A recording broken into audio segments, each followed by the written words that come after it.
is a pinpoint weather alert day. 6:47 your time now here on this Sunday morning, and we are tracking the threat for possibly some severe storms here as we go through the morning hours here. So right now, looking at the radar, we're pretty quiet across much of the region, but as you get up into Boone, up towards Jefferson, got some light to moderate rain already moving into our mountain communities this morning. So that's something we're already tracking, dealing with some of that light to moderate rain, but we've got a line of strong to even severe thunderstorms back towards Athens, Macon, really now moving up towards Augusta, Georgia, Greenville, starting to cross the South Carolina state line, and that's going to be moving towards our region as we go through the morning here. So that's something we're going to be watching here very closely through the morning. Temperatures have gotten into the lower 60s, and here's the thing, that's kind of destabilizing the atmosphere a little bit. So we're going to be seeing heavy rainfall at times through the morning, but also that threat for severe weather with damaging winds being the main threat, and also that low threat for an isolated tornado. So here's rain chances here. Notice 9 to about 1 o'clock. That's when the rain chance starts to get the highest. That's when we're expecting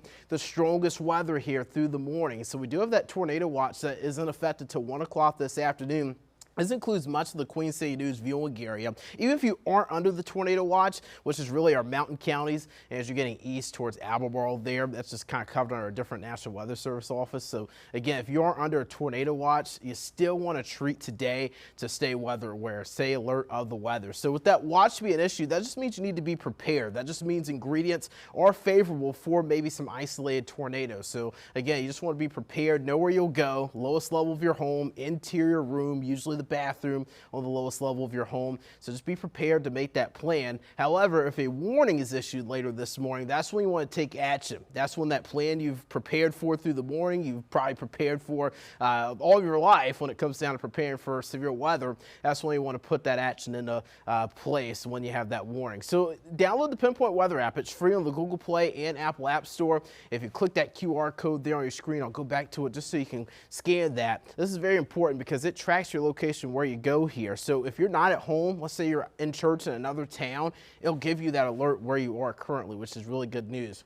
Live look from Boone, just kind of a sloppy morning there. Light to moderate rain, some gusty winds, but here's the front that's going to continue to move off to the east and impact us as we go through the day today. You can already see again some of those severe thunderstorm warnings up towards Greenville and Augusta. Right now for us, it's just light to moderate rain up towards the mountains with a few stray showers trying to work into the Charlotte area. Damaging wind gusts, again, that's going to be the main threat today, but some isolated tornadoes can't be ruled out within that line just because there will be some twisting of the winds as that moves through. So here's 9, 10 o'clock in the morning. This is starting to move through Shelby, Morganton, Boone, Gastonia, Chester. 11 o'clock, this line of storms is going to be aligning I-77 and crossing I-77 towards Concord and Albemarle. And then by noon today, that's when this is going to start to press out of our viewing area. Wadesboro, Rockingham, Sherrill, Albemarle, you'll all be impacted right around lunchtime with some gusty winds, possibly some damaging wind gusts, and again, that embedded isolated tornado threat. And then later this afternoon into the evening, depending if we can destabilize the atmosphere again, there's signs that there could be a few more isolated thunderstorms later today.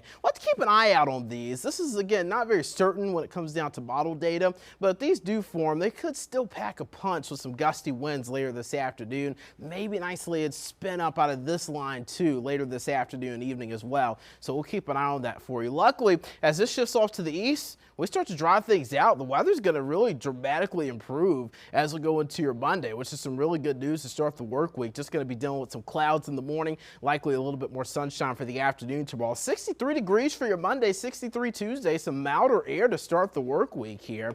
And then New Year's Eve, again, we are going to track some scattered showers as another frontal boundary moves through. And then Happy New Year on Wednesday. We do get cooler, temperatures back in the 50s. The last day of Hanukkah on Thursday, we're looking at temperatures in the 40s.